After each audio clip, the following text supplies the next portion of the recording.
در ولایت سوغد دوام سال 2023 258 کارخانه‌های نو مورد استفاده قرار گرفتند. در نتیجه 1,500 نفر ساکنان با جای کار دائمی تامین گردیدند. کارخانه‌ها بیشتر از جانب صاحبکاران وطنی و دستگیری مقامات اجرایی حاکمیت دولتی ولایت سوغد کشاده شدند. تحلیل‌های اجنسی آمار نزد پرزیدنت جمهوری تاجیکستان در ولایت سوغد نشان می‌دهد که همه ساله شماره کارخانه‌های استحصالی رو به افزایش است و بیش از 400 نمود محصولات‌ها استحصال می‌گردد. در برابر استحصالات صادرات محصولات نیز به راه مانده شده است. دوام 11 ماه سال 2023 به مبلغ 372 میلیون سومانی بیش از 100 نمود مال و محصولات که در حدود ولایت استحصال گردیده است به کشورهای خارجی صادرات شده است. در مجموع بیش از 100 کشور جهان شریکان دائمی تاجیکستان هستند و به مال و محصولات استحصالی تاجیکی طلبات است. نوابسته از رشد ساحه کمبودی ها نیز به نظر رسید، زیرا برابر گشوده شدن کارخانه‌های استحصالی چند عدد آن در خود را محکم کرد، یعنی از فعالیت باز ماند. تحلیل ها نشان می‌دهد که دوام سال 2023 13 کارخانه ها در خود را محکم کردند. سبب اساسی رقابت ناپذیر بودن محصولات استحصال شونده است. در ولایت سوغد دوام 11 ماه سال 2023 258 کارخانه مورد استفاده قرار داده شد. در این کارگاه‌ها باشد 1285 نفر با جای کار دائمی تامین گردیدند. کارگاه‌ها بیشتر در شهر و ناحیه‌های صنعتی ولایت ساخته شدند. طبق نقشه در سال 2023 به استفاده دادن 150 کارخانه و کارگاه نوی صنعتی با 3000 جای نوی کاری پیش بینی گردیده بود. از آن 127 کارخانه کارگاه نو تأسیس و 130 کارخانه از نو به قید گرفته شده می باشند. کارخانه های نو تأسیس اساساً کارخانه های ساحه صنعتی استحصالی مصالح ساختمان، خوراکواری و سبک را در بر گرفته برای تامین بازار داخلی با محصولات استحصالی وطنی و واردات عوض کننده مساعدت نمودند. از 258 کارخانه هایی که در 11 ماه سال 2023 تأسیس یافتند هم به استحصال محصولات صنعتی مشغول شدند. از این 130 کارخانه همچون از صاحبکاری انفرادی گذاشتن به صاحبکاری حقوقی، 121 کارخانه همچون کارخانه های نو تأسیس و کارخانه هایی که در آنها خط های نوی تکنولوژی گذاشته شده اند و از این جمله 7 عدد کارخانه های دیگر همچون کارگاه ها ساخته به استفاده داشتند که آنها با استحصال محصولات صنعتی مشغول می باشند.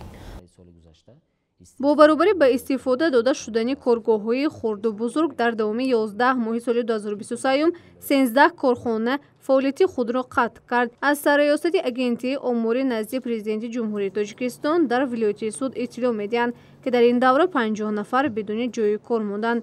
اساساً سبب قطعی فعالیت استحصالی این کارخانه ها این رقابت ناپذیر بودن محصولات های استحصال کرده آنها و این چنین کهنه‌شوی خطهای استحصالی و این چنین نمود فعالیت خود را عوض کردن آنها می باشد. کارخانه هایی که امروز در سطح ولایت نو تأسیس شده اند آنها اساساً برای استحصال کنسنترات، کارکرد معدن، اینچنین کارخانه های دوزندگی، کارکرد ارد، استحصال مکرون، کارکرد و بسته‌بند گوشت ها، گوشت پرنده و کارخانه های مبل براری، کارخانه های کاغذ براری، کارخانه های روغن براری و اینچنین دیگر کارخانه های مورد محصولاتی که برای همچون محصولات های وارداتی وصل کننده می باشند اساساً همین سمت کارخانه های صنعتی ساخته به استفاده داشتند. نوبسته از مشکلاتی جای داشته حجم گردش سودای خارجی ولایت در ماه‌های ینور نوامبر سال 2023 به 2502 میلیون دلار ایالات متحده آمریکا رسانیده شده است که از آن حجم واردات 1838.6 میلیون دلار یا 73.5% حجم عمومی گردش سودای خارجی و صادرات 663.4 میلیون دلار یا 26.5% حجم عمومی گردش سودای خارجی را تشکیل می‌دهد. کارخانه‌های صنعتی ولایت زیاده از 244 نمونه محصولات‌های صنعتی را استحصال می‌نمایند که این برای کم کردن واردات محصولات‌های صنعتی مساعدت نموده است. дар вилоят шумораи соҳибкорони инфиродӣ 125167 вададро ташкил намуда, аз рӯи патент 19098 нафар ва шаҳодатнома бо шартҳои махсус 18903 нафар фаъолият мебаранд. субъектҳои тибқи шаҳодатнома фаъолият баранда 11575 адад ва хоҷагиҳои деҳқонӣ 75591 адад ба қайд гирифта шуданд, ки шумораи он нисбат ба солҳои қаблӣ зиёдтар гардидааст ва фаъолияти онҳо барои рушди хоҷагиҳои гуногуни халқи вилоят мусоидат мекунад.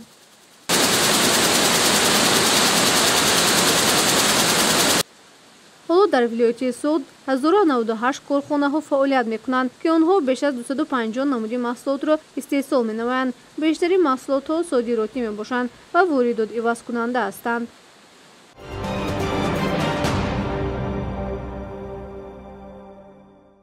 хабаре ки дар соли 2023 ҷомеаи ҷаҳонро нигарон кард, ин заминларзии шадид дар Туркия ва Сурия буд. барои наҷоти сокинон аз зери харобазорҳо аз бештари давлатҳо гурӯҳҳои махсуси наҷотдиҳандагон фиристода шуданд. тоҷикистон низ ҷузъи ҷомеаи ҷаҳонӣ буд. барои бартараф намудани оқибатҳои заминларзаи шадид мутахассисон наҷотдиҳандаи худро фиристод то кӯмак намоянд. дар як мусоҳиба наҷотдиҳандагон оид ба мулоқот бо президенти Туркия Раҷаб Таyyip Эрдуғон таъкид карда буданд ва гуфтанд, ки изҳори миннатдории ӯ ба тоҷикону тоҷикистониён расонида шавад. заминларза ба ҷоз аз хисороти калон инчунин талафоти ҷонӣ дошт. шумораи фавтидагон хеле зиёд буд. хабарнигорон шумораи фавтидагону осебгирифтагонро дақиқтар хоҳанд гуфт. бар асари ин заминларза беш аз 45000 нафар сокинон фавтиданд, ки 4000 нафари онҳо суриягиҳо буданд. шиддати заминларза дар ин минтақа то 8 дараҷаро ташкил намуд. соли рафтаи соли 2021 дар ҷумҳурии тоҷикистон заминларзаи шадид ба қайд гирифта шуд. маркази он масҷои кӯҳӣ буд. қувваи зилзила дар марказ 6 баллро ташкил медод. хушбахтона талафоти ҷонӣ ба қайд гирифта нашудааст. гурӯҳҳои кории комиссияи кумитаи ҳолатҳои фавқулода ва мудофиаи гражданӣ назди ҳукумати ҷумҳурии тоҷикистон маълум кард, ки дар ҳудуди деҳаи Палдорак 77 хона зарар дида, аз он 2 хона пурра ва 20 хона қисман осеб дидааст. ҳамзамон дар ҳудуди деҳаи Ярм 18 хонаи истиқоматӣ аз назар гузаронида шуд. маълум гардид, ки аз шумораи умумии онҳо 6 хонаи истиқоматӣ қисман вайрон шуда, дар деҳаи Пакшиф бар асари заминларза 49 хона осеб дидааст. комиссияи кории ҳолатҳои фавқулода вобаста ба заминларзае ки санаи 23 марти соли равон дар ҳудуди ҷумҳурӣ аз он ҷумла дар ноҳияи кӯҳистони Масчои вилояти Суғ ба амал омад, ба маълум шумо расонад, ки дар ин сана дар ноҳияи кӯҳистони Масчо асосан дар деҳаҳои Палдорак, Ярм, Пакшифи ҷамоати деҳоти Лангари ноҳия хонаҳои зарардида ва хонаҳои зарардида ба қайд гирифта шуд. бар асари ин заминларза дар ҷамоати Такоба ва оби меҳнати ноҳияи Рашт 53 хона зарар дида, аз ин 31 хона қисман хароб шудааст. дар баробари ин дар деҳаи Пандовчӣ 7 хоҷагӣ ва деҳаи Кабутиёни ноҳияи Нуробод 12 хоҷагӣ бар асари заминларза зарар дидааст. комиссия ба хулосае омад, ки ин хонаҳои зарардида солҳои 70 ва 80 асри гузашта сохта шуда, ҳангоми бунёди онҳо қоидаҳо ва меъёрҳои сохтмону меъморӣ комилан риоя нашудааст. ҳамаи ин сохтмонҳои зарардида дар теппаҳо сохта шуда, таҳкурсӣ ҳам надоштаанд. аз ҷониби Ситоди ҷумҳуриявӣ бартараф намудани оқибати ҳолати фавқулода заминларза дар ноҳияи кӯҳистони Масчо ҷамоати деҳоти Палдорак чунин зарар муайян карда шуд. аз ҷумла хонаҳои зарардида 319 адад, аз онҳо хонаҳои пурра зарардида 4 адад, хонаи қисман зарардида 53 адад, инчунин ба иншоотҳои ёрирасон, дигар иншоотҳои хоҷагии халқ, роҳҳои маҳаллӣ, хаттҳои обёрикунанда ва талафоти чорро ба қайд гирифта шуда, маблағи зарар 4 миллион 188 970 сомониро ташкил дод. یادآور می‌شویم که سنه 23 مارس ساعت 1:07 به وقت محلی در قلمرو جمهوری تاجیکستان زمین لرزه به قید گرفته شد. اینستیتوت گئولوژی ساختمانی به زمین جنبی تاب‌آور و سیسمولوژی اکادمی ملی علم‌های تاجیکستان خبر داده بود که مرکز زمین لرزه در کیلومتر 132 سمت شمال و شرقی شهر دوشنبه و در کیلومتر 50 سمت شمال و غرب منطقه رشت در حدود جمهوری تاجیکستان در عمق 11 کیلومتر جایگیر بود. قوه زمین لرزه در مرکز 5-6 بال، در غرب 4-5 بال و در شهر دوشنبه 3-4 بال را تشکیل داد. مقطع‌ها 2 عدد، درمانگاه‌ها 1 عدد، نشادهای یارسان 330 عدد، راه‌های نقلیات 75 کیلومتر، خط‌های انتقالی برق 910 متر، خط‌های آبیاری و کانال‌ها 1845 متر، دیگر انشاءات‌های خارجی 4 عدد، آفت حیوانات همگی 39 سر، از آن 18 سر چاروای کلان شاخدار و 21 سر چاروای مالی میده تلف شد. همچنین سنه 21 مارس ساعت 21:47 به وقت محلی نیز در قلمرو کشور زمین لرزه به قید گرفته شده بود. مرکزش در کیلومتر 268 سمت جنوب و شرق شهر دوشنبه در مضافات قندوز افغانستان جایگیر بود. قوه زمین لرزه در عمق 195 کیلومتر واقع بوده. در مرکزش 7 بال و در شهر دوشنبه 5 بال را تشکیل داد. گفته می شود که زمین لرزه در تمام دولت‌های آسیای مرکزی، هندوستان، پاکستان و افغانستان نیز احساس شده است. گفته شد که در نتیجه زمین لرزه در کوهستان مسچو بیش از 300 منزل استقامتی ویران و قسما نابود گردیدند. خسارات آن بیش از 4 میلیون سومانی را تشکیل نمود.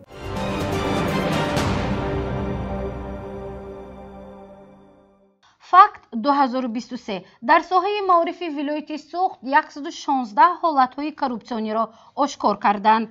вазири маориф ва илми ҷумҳурии тоҷикистон раҳим саидзода зимни баргузории машварати августии соҳаи маориф аз зиёд шудани кирдорҳои ношоистаи молиявӣ изҳори нигаронӣ намуд. бале, масалан дар як донишгоҳ 5 ҳолати коррупсиониро устодон содир карданд. ин барои баланд бардоштани донишу сатҳу сифати таълим халал эҷод намекунад? суоле буд ки вазир ба кормандони маориф пешниҳод карда буд. дар машварати августии соҳаи маорифи вилоят баробари мушкилот аз муваффақиятҳо низ гуфтанд. соли 2022-2023 беш аз 700 нафар хонандагони муассисаҳои таълимӣ дар олимпиадаҳои ҷумҳуриявӣ иштирок намуданд. ваз дар соҳаи маориф чӣ гуна буд? ҳамкасбамон Насибҷон Абӯев гузориш медиҳад. соли таҳсилии 2022-2023 беш аз 700 нафар хонандагони муассисаҳои таълимии вилояти суғд дар олимпиадаҳои ҷумҳуриявӣ иштирок намуда, номи вилоятро дар сатҳи ҷумҳурӣ муаррифӣ намуданд. барои тарбияи ин гурӯҳи иштирокчиёну олимпиадистон 31 нафар омӯзгорон саҳм гузоштанд, то шогирдони онҳо бо дониши замонавӣ ва малакаи хубро соҳиб гарданд. маҳз дар натиҷаи заҳмати аҳли маориф ва муносибати ҷиддиву эҷодкоронаи онҳо, хонандагони муассисаҳои таҳсилоти миёнии умумии вилояти суғд дар олимпиадаву озмунҳои ҷумҳуриявию байналмилалӣ фаъолона иштирок карда, соҳиби мақому ҷоизаҳои ифтихорӣ мегарданд. аз ҷумла дар соли таҳсили 2022-2023 762 нафар хонандагони муассисаҳои таълимии вилояти суғд дар олимпиадаҳои ҷумҳуриявӣ, 63 нафар дар олимпиадаҳои байналмилалӣ ва 482 нафар дар олимпиадаҳои байналмилалии фосилавӣ сазовори ҷойҳои ифтихориву ҷоизаҳо шуданд. вазири маориф ва илми ҷумҳурии тоҷикистон раҳим саидзода ҳангоми мулоқот бо гирандагони медали тилло, фаъолон ва олимпиадистон аз таваҷҷӯҳи ҳукумати ҷумҳурии тоҷикистон ва соҳаи маориф ёдовар гардид. вай таъкид намуд, ки маблағгузорӣ ба соҳаи маориф нисбат ба соли гузашта зиёд шудааст. беш аз 1 миллиарду 338,001 миллион сомонӣ ҷудо гардидааст, ки дар муқоиса ба ҳамин даври соли гузашта беш аз 13%-ро дар бар мегирад. ва боиси хушбахтӣ аст, ки дар қатори оне ки маблағгузори соҳаи маориф зиёд мешавад, аз ҷониби мақомоти иҷроии ҳукумати давлатӣ, махсусан мақомоти иҷроии ҳукумати давлатии вилояти суғд нисбати дастгирии омӯзгорон маблағҳои бениҳоят зиёде ҷудо мешаванд. ин аз он гувоҳӣ медиҳад, ки мақомоти иҷроии ҳукумати давлатии вилояти суғд ва инчунин мақомоти иҷроии ҳукумати давлатии шаҳру ноёби вилояти суғд нисбати соҳаи маориф бетараф нестанд. در مشورت августии کارمندان ساحه معارف رئیس ولایت سوغد رجبای احمدزاده فعالیت معارفی ولایت را به رشته تحلیل کشیده تاکید نمود که موفقیت از آن ماست. باید سر مشکلی و کمبودی‌ها نشست برای حل آن را جست تا بیشتر فعالیت ساحه نظارت گردد. و هنگام سخنرانیش از نارسایی کادر در ساحه معارف نگرانی نموده تاکید کرد که حالا بیش از 800 نفر آموزگاران به مؤسسه‌ها نمی‌رسند. این حالت باعث کاسته شدن معرفت و صفت تعلیم در این ساحه می‌گردد. امروز ببینید یک متخصصی که هنرمند هست در 1000 سامان به کار نمیکنه. 1000 سامان به یک روز به کار نمیکنه. برای ما آماده کردن ما در کار. امروز یک ساختمانچی یک روز به 500 سامان به ما اداره ساختمانی اساسی ولایت کار کردن شده. ساختمانچی نمیابیم که 500 سامان به کار کنه. یا برقچی یک کار کرایی بکنیم حساب کردیم 1000 سامان هم کم متخصص ها رفته ایستاده است. ما باید با متخصص تیار کنیم. اینا کی میکند؟ اینا ما میکنیم. جوانانی که به دانشگاه های عالی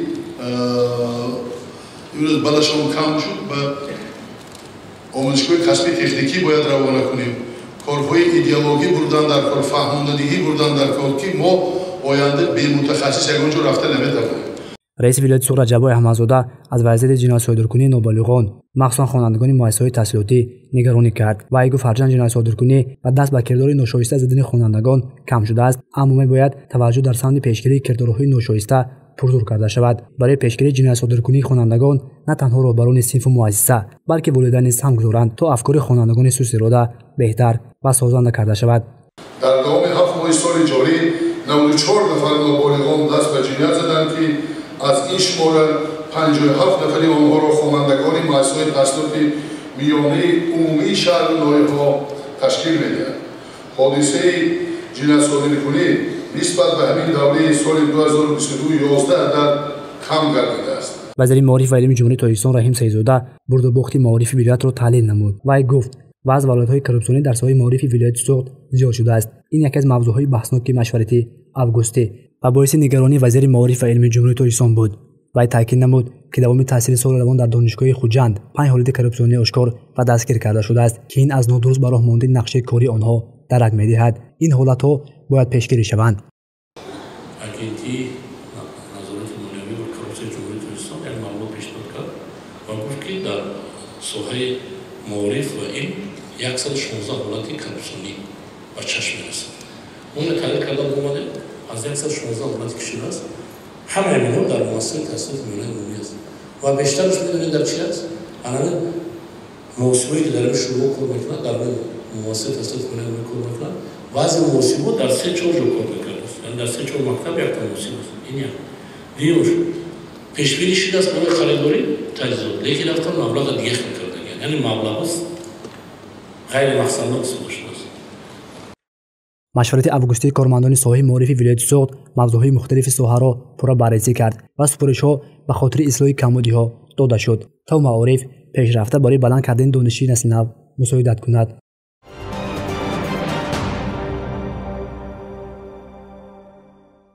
سال رفته ایستاده سال خوب بود. مقامات در یک جایگی با بخش رابطه با جامعه برای بلند برداشتن معرفت اهالی کارهای نظررس را انجام دادند. گزارش و خبرها عاید به کارهای فهماندهی از جانب هر مقامات یک به شرکت وارد می شدند. مثلا دفتر مطبوعاتی بازرسی دولتی اتومبیلی جمهوری تاجیکستان در ولایت سوغد دوم سال روان بیش از 60 مواد خود را پیشنهاد کرد که آنها ترغیباتی بودند. اما نوابسته از کارهای فهماندهی دوام 11 ماه آخر 217 صدمه به قید گرفته شده است. حالت فوت هم هست. وقتی سخن سری رقم می رود حتما خبرنگاران را می پرسیم زیرا آنها دقیق کارترند. گزارش نوبتی برنامه وضع صدمه‌ناکی را در ولایت شرح می دهد. تماشا کنید. در ولایت سوخت دوام 11 ماه گذشته 217 صدمه نقلیاتی رخ داده است. در نتیجه آن 110 نفر ساکنان به هلاکت رسیدند. نشاندادی صدمه‌ناکی نسبت به همین دوره سال گذشته 11 حالت کم می باشد. یعنی سال گذشته 228 عدد صدمه نقلیاتی به قید گرفته شده است. ناظر شعبه بازرسی دولتی اتومبیلی در ولایت سوخت نعیم جان سنگینوف میگوید که بیشتری حادثه های راه و نقلیاتی از جانب رانندگان رخ می‌دهد.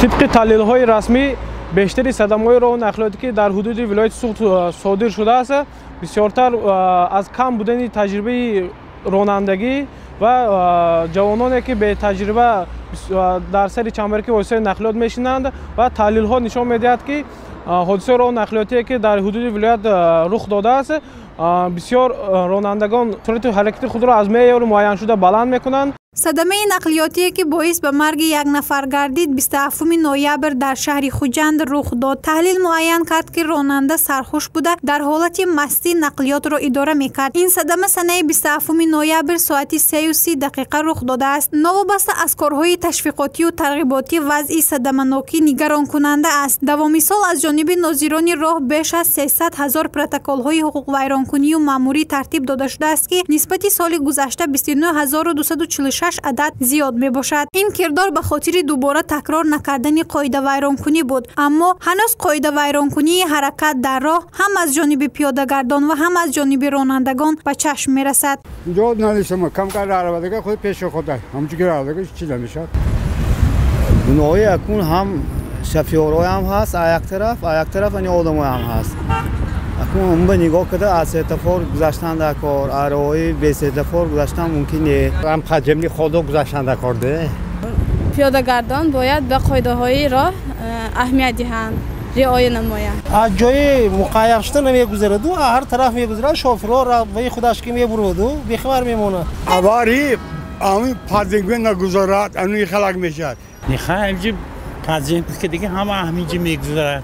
دوام سال جاری 458 نفر در حالت مستی، 330 نفر به شهادتنامه رانندگی، 576 نفر با آینه‌های سیاه کرده شده و 97030 نفر با صورت بلند راندن واسطه‌های نقلیاتی به قید گرفته شده. نسبت آنها پروتکل‌های مأموری و حقوق ویرانکنی ترتیب داده شده است. روبرت وزارت و روبرت ریاست وزارت کارهای داخلی جمهوری تاجیکستان برای پیشگیری صدمات راه و نقلیاتی همروزه چاره‌بینایی مقصدناک گذرانده می‌شود. امروز همکاری ما خصوصا گریم با سیمای مستقلی یکم که درست برای ما داشته است که از طرف راهبریت و تمام کارمندان این شرکت امروزه برای پیشگیری صدمات راه و نقلیاتی سری وقت رساندن خبر اویدی حالت‌های راه یا که گذراندن عملیات‌ها همکاری بسیار دو جانبه داریم که امروز علاقه برای پیشگیری صدمات راه و نقلیاتی مساعدت کرده شده است. راهبریت و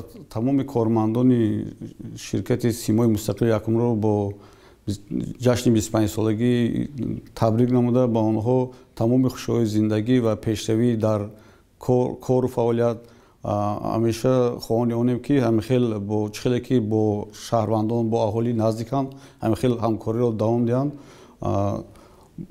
ما میخواهیم که از این هم آنها با نمایش‌های جالب خود با اهالی خیلی پسند باشند.